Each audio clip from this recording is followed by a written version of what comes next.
앞서 보신 레포트의 내용을 좀 이어가 보도록 하겠습니다. 임대료를 낮춰서 공실을 해소할 수 없는 임대인들의 사정에 관한 이야기였죠.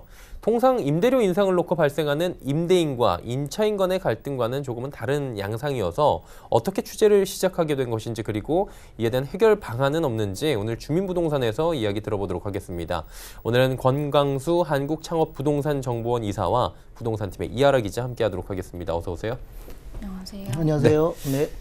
좋은 말씀 두 분께 좀 부탁드리도록 하고요. 이하라 기자부터 여쭤보도록 하겠습니다. 취재를 좀 독특하게 시작한 것 같아요. 계기가 있었을 것 같은데요.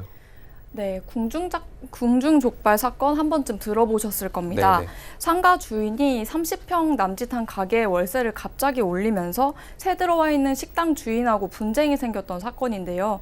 이 말다툼을 하다가 식당 주인이 망치를 휘둘렀습니다. 이제 지금은 무죄 판결이 나면서 좀 잠잠해졌지만 2018년 당시에는 좀 사회적으로 떠들썩한 문제였었는데요. 이 사건으로 상가임대차 보호법 개정 논의가 시작됐고 앞선 리포트에서 유민호 기자가 말했듯이 욕심 많은 임대인과 불쌍한 임차인 이런 프레임이 좀 굳어졌습니다. 예. 그런데 이제 상가 부동산 시장 취재를 해보니까 이런 프레임 때문에 마곡 사례 같은 게 이제 수면 위로 올라오지 못하고 있는 것 같았습니다.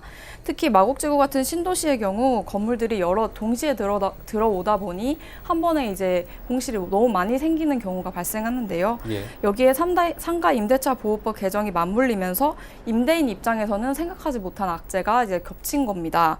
마곡 상가를 돌면서 이야기를 들어보니까 서울의 마지막 남은 신도시다, 이제 대기업 연구소가 들어선다 이런 이제 이야기가 있으면서 마곡에 대한 이제 기대감을 듣고 이제 투자를 하신 분이 많았습니다. 특히 마곡 인근인 목동과 여의도 주민들이 많이 투자를 했다고 하는데요. 신도시는 투자업체들이 분양사무소를 차리고 건물을 통째로 분양하는 경우가 많습니다. 그런데 이제 마곡의 경우 개인 투자자들이 특히 많았고 또 은퇴 자금을 많이 쏟아부은 이제 50대에서 60대 개인 투자자들이 많았다고 합니다. 예. 오늘은 마곡을 좀 중점적으로 이야기를 나누고 있는데 조금 전에 뭐 판교 사례를 조금 들어봤잖아요. 근데 마곡은 좀 다르다라고 하더라고요. 보통 그렇다면 상권이 신도시에서 어떻게 형성되는지 이사님께서 좀 설명을 해주시겠습니까? 네, 사실 이 지금 공실 문제는 마곡뿐만 아니라 판교, 세종시 등 대부분의 신도시들이 초반에 겪고 있는 이런 과정입니다. 그러다 보니까 초반에 임대료가 좀 적게 이제 싸게 나오면 저렴하게 나오면은 임차인들이 거기 들어가서 이제 창업을 해가지고 장사를 열심히 잘 해가지고 나중에 이제 뭐 이후에 권리금을 이제 받는다든가 이렇게 이제 해가지고 순차적으로 상권이 서서히 자리 잡아가면서 만들어지는 과정인데 사실 지금 이 단계를 지금 현재로서는 넘어 뛰어버린 단계입니다. 지금 현재로서는. 그래서 사실상 지금은 상권이 사실 슬럼화 단계에 있다고 이렇게 보시면 됩니다. 현재로서. 그래서 굉장히 심각한 이런 상황입니다. 지금. 한마디로 뭐 신도시를 우리가 알고 있는 대다수의 초기 단계를 지금 넘어서지조차 못하고 있다 이렇게 정리가 될 것 같은데요. 그러면 심각한 거잖아요. 분양 현장의 분위기도 많이 침체돼 있을 것 같은데 현장을 둘러보고 오셨잖아요. 어떻습니까? 네, 아무래도 많은 공실 때문인 것 같은데요. 일단 분양사무소들은 굉장히 예민한 상태였습니다. 이제 중개업소와 동행해서 상가를 보러 온 사람이 아니면 공실 상태인 건물 앞에서 서성이기만 해도 좀 되게 예민한 반응을 보이셨는데요. 공인중개업자들도 마곡 공실이 심각하다고 말했습니다. 지금 분양 후 3년이 되도록 공실 해소가 안 되자 상가를 산 임대인들이 건물주를 찾아와서 계속 문제를 제기하는 경우도 있다고 했습니다. 심리적으로 압박을 심하게 느낀 건물주가 목숨을 끊는 그런 안타까운 일도 있었다고 하는데요. 현장 이야기 더 들어보시죠. 나가진 않지. 은행 일자는 뭐 엄청 나가지. 힘들어하는 사람 많죠. 왜냐면 시달리니까. 그 사람은 모든 걸 걸어서 이 상가를 샀어요.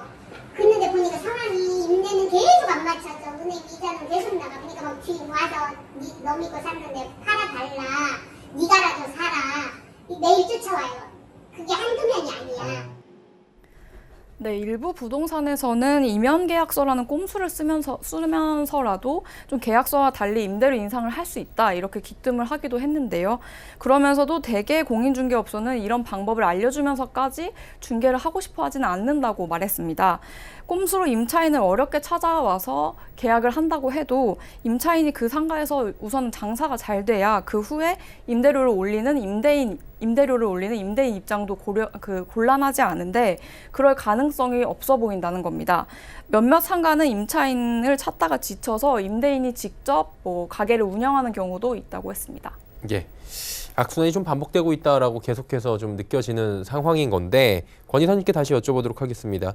상가 임대차 보호법이 실제로 싼 값의 매물을 내놓고 싶어하는 임대인들을 수동적으로 만드는 부분이 실제로 존재를 하는 겁니까? 그렇다면? 네, 상가 지금 투자하시는 상황을 보면 임대인보다는 지금 현재로서는 그 임차인보다는 임대인 입장을 지금 좀 생각해 주셔야 돼요. 왜냐하면은 임대차 보호법이 이게 만들어지고 나서 임대인 입장에서 해석하자면은 어떤 임차인을 드느냐에 따라 가지고 사실은 성패가 좌우됩니다. 예. 그래서 낮은 가격에 만약에 임대를 뒀다 하면은 나중에는 임대를 한목에 많이 못 올리기 때문에 사실상 은행 금리보다 적게 받을 이런 확률도 있고요. 그러다 보니까 지금 더 문제가 더 심각한 이런 문제인 것 같습니다. 예. 그래서 상가 임대차 보호법이 강화된 임대차 보호법이 현실적으로는 그 상권을 그 위축되는 이런 상황을 지금 막고 있는 사실적 현실은 그렇습니다. 지금 네, 어려운 상황을 맞게 있습니다. 그리고 이제 분양상가의 투자 대비 그런 갭이라는 게 존재를 하잖아요. 이쪽 네네. 시장에서는 뭐 네. 통상적으로 얘기를 하던데 그런 게 좀 설명을 해주시면 어때요, 그 부분은? 보통 통상적으로 상가 그 분양을 받으신 분 입장에서는 투자 대비 수익률이 저희는 보통 이제 갭 차이가 한 2% 정도가 난다고 2%? 이렇게 예. 하는데요.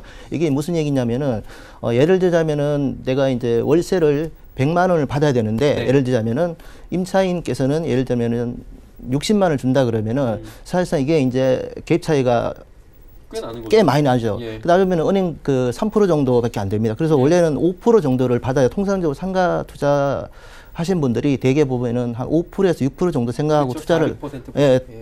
그 생각하고 투자를 하는데 그러다 보니까 월세를 100만 원을 받아야 되는데 사실상 60만 원밖에 못 받으면은 수익률이 3%밖에 안 됩니다. 그러다 보니까 이런 문제가 사실은 이제 현장에서 발생되는 상황입니다. 지금 현재. 예.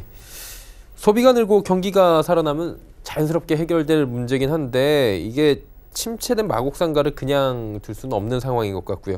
제도나 방안들이 좀 있다면 나아질 수도 있다라는 생각을 하실 것 같은데 이런 부분 좀 생각해 보신 게 있습니까?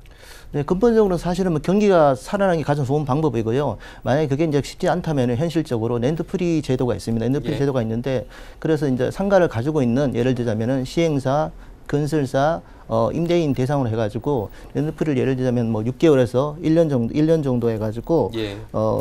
혜택을 줘가지고 렌트풀이라는 건 그냥 돈을 받지 않고 임대를 해주는 기간을 늘린다는 거죠, 초창기에. 그렇죠. 예를 네. 들자면 뭐 사실 뭐 예전에는 사실 뭐 3개월짜리, 2달짜리도 좀 있긴 털이 있긴 있었습니다. 예. 근데 이제 실효성이 좀 없어가지고 그래서 이제 임대인 입장에서는 보증금만 주고 사실은 들어오는 그런 상황이기 때문에 그래서 뭐 이제 현실적으로 감안한다면은 한 6개월에서 1년 정도는 좀 돼야 이게 이제 임차인들이 좀 도르지 않나 이렇게 보입니다. 네.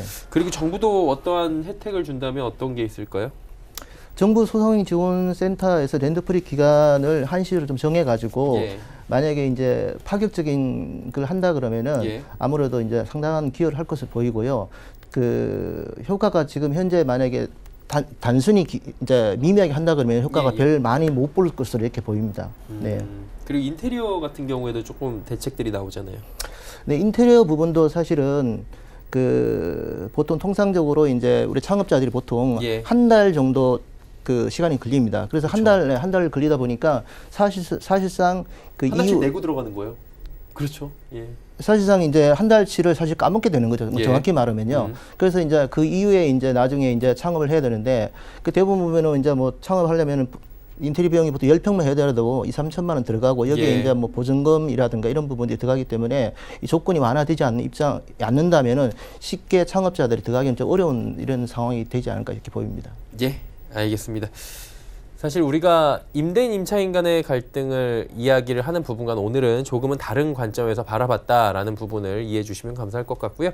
지금까지 권강수 한국창업부동산정보원 이사와 부동산팀의 이하라 기자 두 분과 함께했습니다. 고맙습니다. 감사합니다. 감사합니다.